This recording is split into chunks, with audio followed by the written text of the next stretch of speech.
ముకుంద జ్యువెలరీలో వడ్డానం Mela October 4th నుంచి 12th వరకు ఫ్లాట్ 9.99% VA ఆఫర్ మీకోసం. నమస్తే అమ్మా. నమస్కారం తల్లి. అమ్మా, మనకి వంటింటి చిట్కాలు భలే పనిచేస్తాయి. అవునమ్మా. పూర్వపు రోజుల్లో పూర్తిగా అంటే ఎప్పుడో కానీ వైద్యుడి దగ్గరికి వెళ్ళేవాళ్ళు కాదు కదమ్మా. ఇంట్లో ఉన్న చిన్న చిన్న మన కిచెన్లో వాడే ఐటమ్స్తోనే అన్ని రకాలుగా వచ్చే ఇబ్బందుల్ని తొలగించుకునేవారు కదా. మెంతులు బాగా వాడేవారని విన్నా. అసలు మెంతుల వల్ల ఉపయోగాలు ఏంటి, వేటికి ఎక్కువగా ఉపయోగించుకోవచ్చు?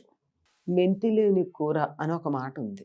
ఏదైనా రుచి లేని పదార్థం ఏదైనా ఉంటే, ఏదైనా ఒక వస్తువు ఉందనుకోండి, అందులో అసలైన పదార్థం లేకుండా ఆ వస్తువు ఉంటే, అసలు ప్రాణప్రదమైంది లేకుండా ఉంటే మెంతి లేని కూర లాంటిది అంటారు. అదో మాట ఉంది. ప్రతి కూరలో కూడా అంటే చాలా వరకు ఎక్కువ వాటిల్లో మెంతి ఎక్కువ, అంత ప్రధానంగా మన వాళ్ళు మెంతిని వాడారు.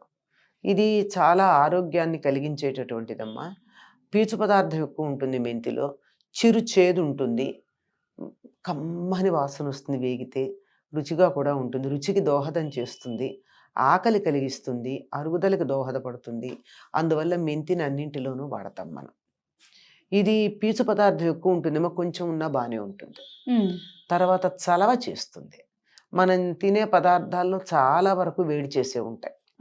అందులో ముఖ్యంగా పులుసు కూరలు, పచ్చళ్ళు, వీటన్నిటిలో చింతపండు వేస్తాము, దాంతో పాటుగా మిరపకాయలు కూడా ఎక్కువ వేస్తాం.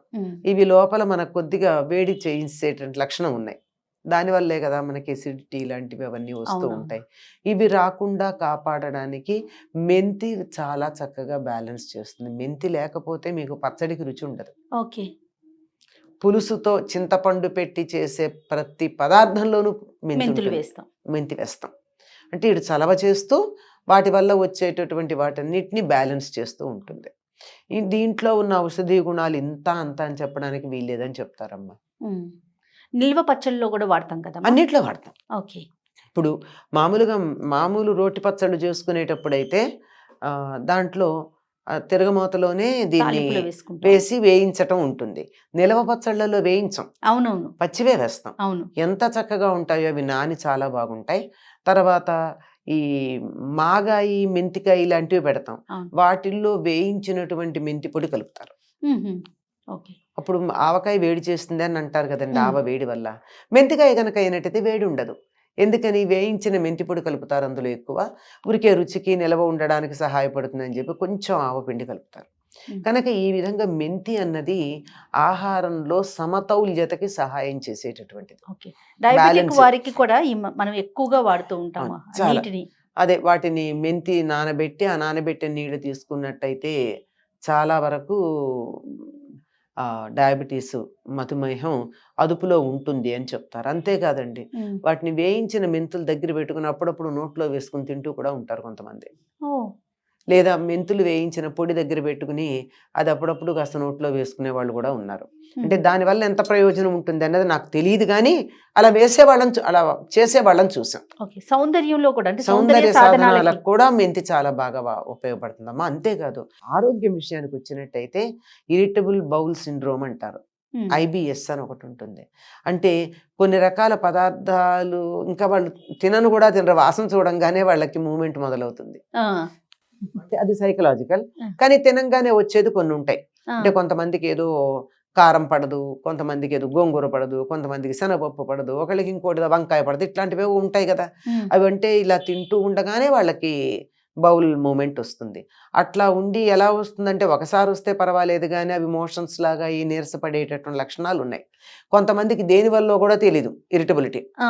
అట్లాంటి వాళ్ళకి తగ్గాలి అంటే రాత్రిపూట పెరుగులో మెంతుల్ని నానబెట్టి ఉదయం తింటారండి పరగడుపున. ఎన్నో అక్కర్లా, ఇన్ని చిన్న చెంచాడు అంతా, ఒక పెద్ద చెంచాడు పెరుగులో నానబెట్టేసి పొద్దున పూట నిద్ర లేవంగానే మొహం కడుక్కోగానే పరగడుపుని తినాలి ఆ పెరుగు, ఆ మెంతి. అలా ఉన్నవాళ్ళు కొద్ది రోజులు వరుసగా అట్లా గనక తీసుకున్నట్టయితే ఈ ఇరిటబుల్ బౌల్ సిండ్రోమ్ తగ్గుతుంది. మెంతి అనేక రకాలుగా మనకి చెప్పాను కదా, జీర్ణ వ్యవస్థకి సహకరిస్తూ ఏ రకమైన వేడి, ఇరిటేషన్ లాంటివి ఉంటే వాటన్నిటినీ కూడా చక్కగా బ్యాలెన్స్ చేసుకుంటూ ముందుకు పెడుతుంది. ఇది ఆరోగ్యానికి సంబంధించింది. ఇంకా సౌందర్య సాధనంగా అయితే మీకు తెలుసు, ముఖానికి, జుట్టుకి, మొహానికన్నా కూడా ఎక్కువ తలకి వాడతాం.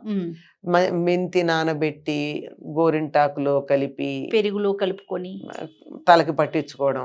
అంతేకాదు, మెంతి కూర ఉందే, అది చాలా లేత మెంతి కూర, మనకి మామూలుగా పెద్ద పెద్ద ఆకులు ఉండే మెంతి కూర కాకుండా అప్పుడే చిగుళ్ళు వచ్చిన మెంతెం కూర అంటూ ఉంటారు, చిన్న చిన్న కట్ట, అసలు అది ఇంతే ఉంటుంది. అవునవును.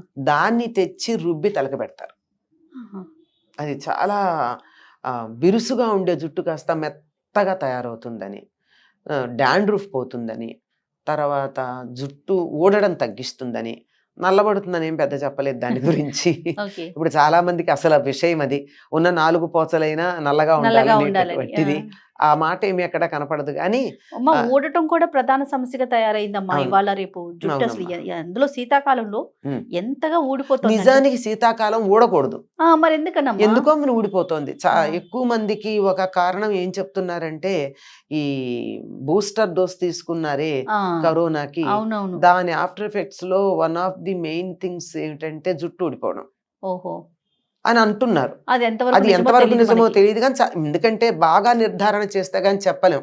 ఇవన్నీ ఎవరికి తోచింది, నా అనుభవంలోకి వచ్చింది నేను చెప్తా, మీ అనుభవంలోకి వచ్చింది మీరు చెప్తారు, ఇంకోళ్ళ అనుభవంలోకి వచ్చింది వాళ్ళు చెప్తారు. అది సరి అయింది అవ్వాలి, 100కి 100 పాళ్ళు నిజం అవ్వాలనేటటువంటి నియమం ఏం లేదు. కొంతకాలం అయిన తర్వాత నిర్ధారణ చేయడం జరుగుతుంది. కానీ ఎక్కువ మంది చెప్తున్నటువంటి మాట ఏమిటంటే, అనేకం ఉన్నాయి అనుకోండి, అందులోనూ వాటిల్లో ప్రధానంగా ఎక్కువ మంది ఎదుర్కొంటున్నటువంటి సమస్య ఏమిటంటే జుట్టు ఊడిపోవడం. దానివల్ల అసలు కరోనా వచ్చిన వాళ్ళకి ఊడిపోయింది, ఎందుకంటే శరీరంలో ఇమ్యూనిటీ తగ్గింది, శక్తి తగ్గిపోయింది గనక. ఇవి రాకపోతే బూస్టర్ డోస్ తీసుకున్న వాళ్ళకి చాలా ఎక్కువగా ఊడిపోయిందని విన్నాను. అది కూడా ఒక కారణం అయి ఉండొచ్చు, ఎందుకంటే శరీరాన్ని నీరస పెట్టడమే కారణం. అది ఆ విధంగా మెంతులు చాలా బాగా ఉపయోగపడతాయి. ఊడకుండా కుదుళ్ళని గట్టిపరుస్తాయి అమ్మా. ఇది చలవపరిచే లక్షణం కదా. జుట్టు ఎందుకు ఊడిపోతుంది? ఎక్కువ వేడి ఉంటే. తలలో బుర్ర బాగా పనిచేసే వాళ్ళకి జుట్టు త్వరగా ఊడుతుంది. మరి అది ఎక్కువ బుర్ర పనిచేస్తూ వేడి చేసింది అంటే అది చలవపరచడానికి మెంతులు నానబెట్టి రుబ్బి కలుపుకోవడం కానీ, సాధారణంగా గోరింటాకులో కలుపుతూ ఉంటారు చాలా మంది. కాదు ఎర్రబడుతుందేమో జుట్టు అని అనుమానం ఉన్న వాళ్ళు అది లేకుండా కూడా కలుపుతారమ్మా. అది లేకుండా కొంతమంది పెరుగులో కలుపుకొని పెట్టుకోవటం తెలుసు, అదే పెరుగులో కలిపి పెట్టడం.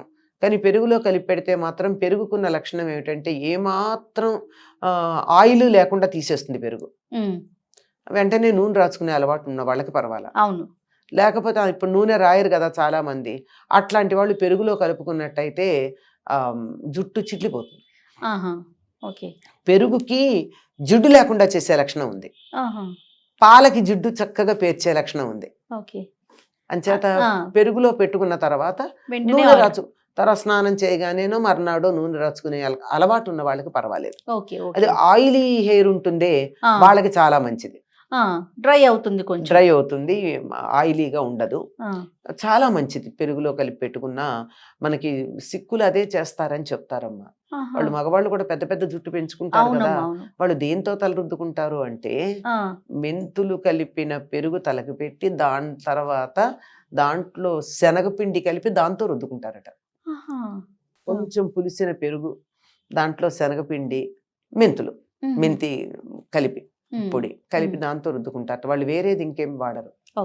సో మెంతులు మనం లోపలికి తీసుకున్నా మంచిదే, పైకి వాడుకున్నా చాలా మంచిదమ్మా, చలవ చేస్తాయి, మంచిది, చాలా ఆరోగ్యం. అందుకే ఒక సామెత చెప్పాను కదా, మెంతి లేని కూర అని చెప్పి. ఎడు మామూలుగా ఒక వేపుళ్ళు అని చెప్తూ ఉంటామే, కరకరలాడే చిప్స్ లాగా, అట్లాంటి వాటిల్లో తప్ప. కానీ కొన్ని ప్రాంతాల్లో వాటికి కూడా మెంతి వాడతారు. ఎట్లా వాడతారంటే కూర పొడిని కొట్టుకుంటారు, వేయించిన మెంతులు, జీలకర్ర, కొద్దిగా ఒకటో ఇవి వేయించి ఇంగువ వాడేవాళ్ళు కొంచెం ఇంగువ వేసి, మిరపకాయలు కూడా ఒక్కసారి ఆ చివర కూరకారం దాంట్లో తప్పనిసరిగా మెంతి ఉంటుంది. అది పొడి ఫ్రైలో మనం వేపుళ్ళ మీద కూడా వేసుకోవచ్చు. ఓకే. కనుక దాని రుచి వేరు, అసలు ఆ కమ్మదనమే వేరు. వంట చేస్తున్నారు అని బయటికి వాసన తెలిసిందంటే మెంతి వాసన వల్లే తెలుస్తుంది. ఆ, ఇంగువ కానీ, వెల్లుల్లి వాడేవాళ్ళు వెల్లుల్లి కానీ, ఆ. లేకపోతే మెంతి కానీ, ఓకే. ఈ వాసన వల్లే వంట జరుగుతోందని తెలుస్తుంది. థ్యాంక్ యూ అమ్మా. నమస్తే. నమస్తే అమ్మా.